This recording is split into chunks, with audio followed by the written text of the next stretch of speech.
Assalamualaikum teman-teman, ketemu lagi dengan saya di channel Seal and Sealing.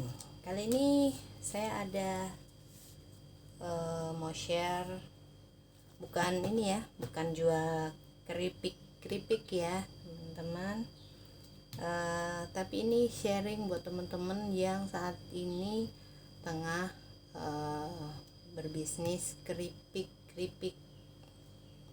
Bisa, ini ada keripik singkong ya, kalau istilah kerennya cassava chips. Jadi kalau sekarang generasi sekarang terbiasa dengan potato chips, kita pun bisa juga ya ekspor cassava chips. Oke. Nah, ini kita udah kenal banget nih peyek. Ini kerupuk. Beberapa kota di Indonesia terkenal dan kerupuknya yang enak-enak. Jangan dibiarkan dikonsumsi warga Indonesia saja, kalau bisa ekspor ya. Nah, apalagi nih peyek nih, nggak ada nih di luar negeri nih peyek, bisa jadi komoditas ekspor. Oke. Nah, kali ini saya mau sharing, kalau kita mau biar keripik-keripik kita ini agak awet ya, awet dalam arti crispy-nya, terus ya tadi nggak mudah tengik dan lempem ya, kita bisa pasang seal juga nih teman-teman. Sealnya saya kali ini mau perkenalkan seal yang lapis kertas sama seal yang ini foil saja. Jadi ini tipis ya, foil aja soalnya. Seperti ini tipis nih, karena ini foil aja. Tapi meskipun foil saja, ketika kita pasangnya rapi dan benar, dia tetap akan berfungsi sama dengan seal yang lapis kertas. Cuman seal lapis kertas keuntungannya nanti ada kertas yang bisa kita tempelkan di tutup ya, tapi terus terang saya belum pernah coba apakah bisa dengan model tutup seperti ini ya. Oke, kita coba aja yuk. Ini seal bisa kita pasang dengan setrika, maupun kalau kita udah punya mesin sealernya bisa dengan mesin sealer. Oke, induksi sealer maksud saya. Oke, ini saya masih mau peragakan dengan setrika aja, karena mungkin beberapa teman yang usaha UMKM masih agak berat ya kalau buat invest mesin, apalagi ketika bisnis kita di awal-awal kan mungkin belum produksi terlalu banyak ya, nggak apa-apa lah pakai setrika. Nah, next ketika produksi kita udah banyak, kita bisa invest mesin induksi sealer ya teman-teman. Nah, oke. Hal yang perlu kita lakukan pertama adalah, sembari saya nyalakan setrika ya, oke, adalah kita ukur diameter ini,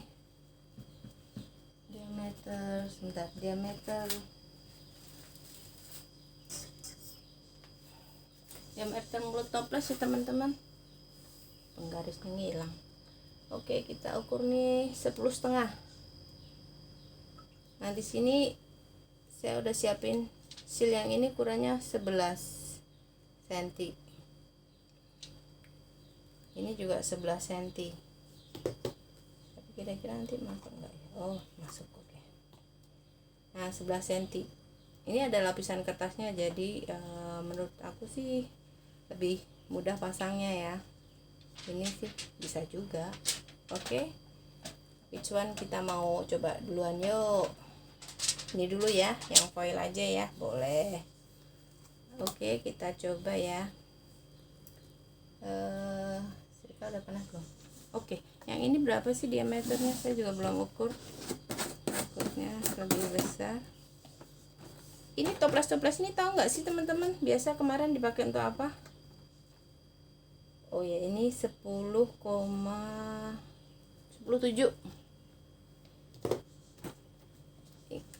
untuk pelihara ikan cupang kan. Nah, sekarang ketika ikan cupang agak bergeser, maksudnya nggak booming lagi, kita bisa pakai nih toples-toples ini untuk kemasan keripik-keripikan kita kalau kita mau jual keripik. Terus pertama apa keuntungannya? Ya pasti akan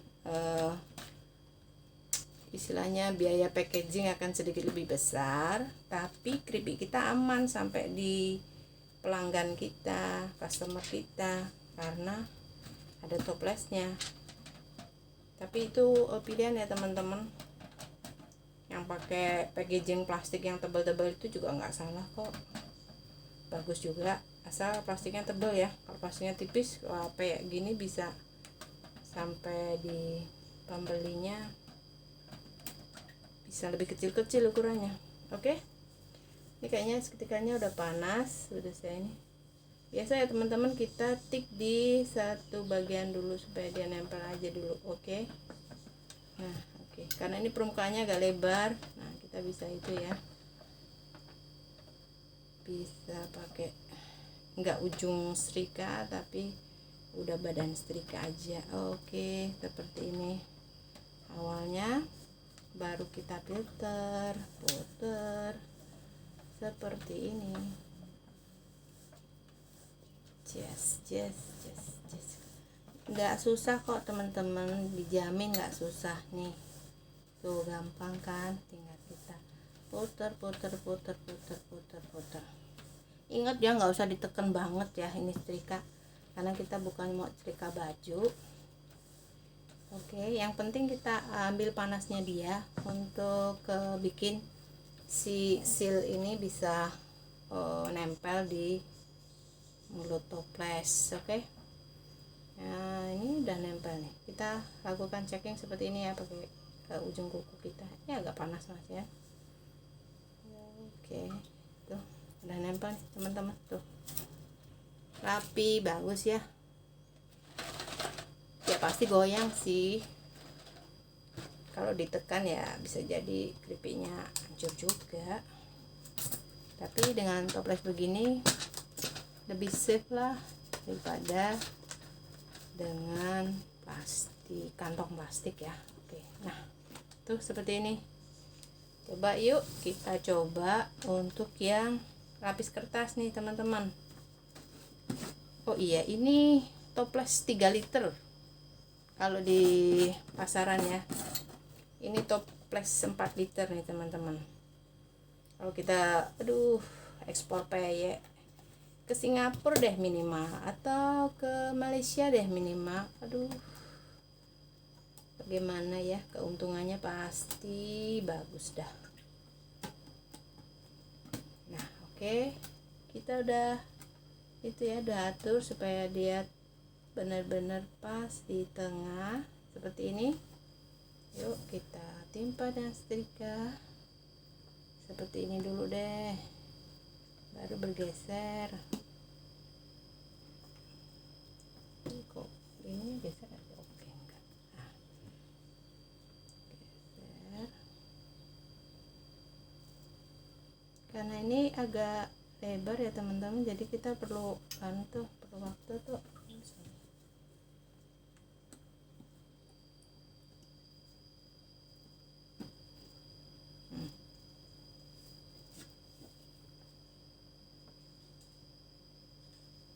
Nggak perlu ditekan banget ya sayang teman-teman.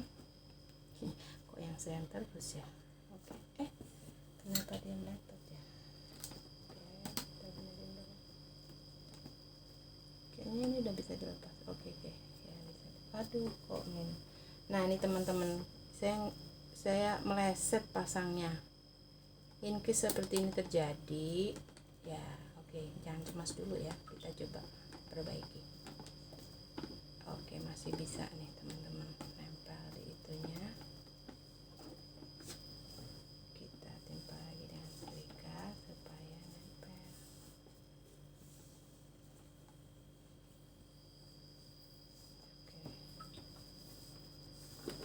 seperti itu. Nah tuh bagus ya, tinggal ini dipasang, ditutup nih teman-teman. Tuh kita ingat ya, pasang ditutup nih. Oke, baru kita tutupkan.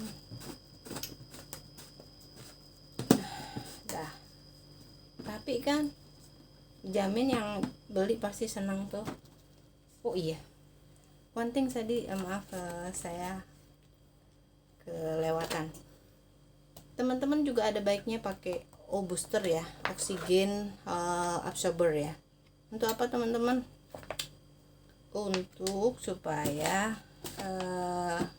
keripik-keripik kita tadi, karena digoreng dengan minyak ya, dia mengantisipasi keripik kita mudah tengik. Mau nggak mau memang kendala untuk para pembuat keripik adalah kadang keripik kita jadi mudah tengik, kadang sedikit masih crunchy ya, tapi ketengikan sudah melanda. Nah, kita bisa mengantisipasinya dengan oksigen absorber. Oksigen absorber untuk toples segede ini saya rasa bisa pakai yang 100 cc ya, 100 cc, atau bisa juga pakai yang 50 cc tapi dua, letakkan di bagian bawah satu dan di tengah satu nantinya, seperti itu. Nah, itu tips pertama supaya enggak mudah tengik di keripik-keripik kita. Ini saya enggak peragakan tadi cara pasangnya karena sama ya, kurang lebih sama ini. Nah, untuk mengantisipasi tadi supaya keripik kita nggak mudah tengik, oke, pakai oksigen absorber satu ya. Kedua, pilihan minyak. Teman-teman coba bisa tes sendiri juga. Teman-teman goreng kalau mau tidak mudah tengik, pakailah minyak kelapa, bukan minyak sawit. Bukan saya menjelekkan minyak sawit, tidak ya. Tapi untuk keripik-keripik seperti ini, minyak kelapa sedikit lebih tahan terhadap ketengikan. Teman-teman boleh lakukan tes, bikin dengan minyak kelapa dan goreng dengan minyak kelapa satu, dan goreng dengan minyak sawit satu. Nah, kemudian masukkan toples, tunggu seminggu, 2 minggu, 3 minggu, mana yang lebih tahan terhadap ketinggian. Nanti teman-teman pasti tahu. Kalau saran kami sih berdasarkan pengalaman, minyak kelapa lebih tahan, jadi dia akan lebih lama mengalami ketengian dibanding dengan minyak sawit. Itu kedua ya. Dan ketiga tadi, supaya enggak ketengikan itu terjadi karena apa sih? Oksidasi, karena ada udara oksigen masuk ke kemasan kita ya. Walaupun kita toples begini tetap ya bisa masuk ya. Nah, supaya dia lebih kedap, lebih rapat, yaitu tadi pasang seal seperti ini. Oke teman-teman, coba praktekkan. Siapa tahu teman-teman yang udah ahlinya bikin keripik-keripik seperti ini, yang peyek ini terutama nih, enak banget buat temen makan pecel, makan apa-apa deh. Nah, itu bisa memperluas usahanya, nggak cuma di lokal, tapi syukur-syukur deh bisa ekspor juga ke negara tetangga kita, mau yang deket atau yang jauh. Tidak menutup kemungkinan seperti itu ya teman-teman, karena seperti saudara saya yang di Bandung juga bawang goreng teman-teman bisa diekspor sampai ke Belanda. Oke, sharing saya kali ini segini aja. Mungkin kalau teman-teman ada pertanyaan boleh komen di kolom channel saya, dan monggo subscribe juga ya teman-teman supaya nggak ketinggalan info yang lebih lanjut. Oke, makasih, silahkan dipraktekkan. Assalamualaikum.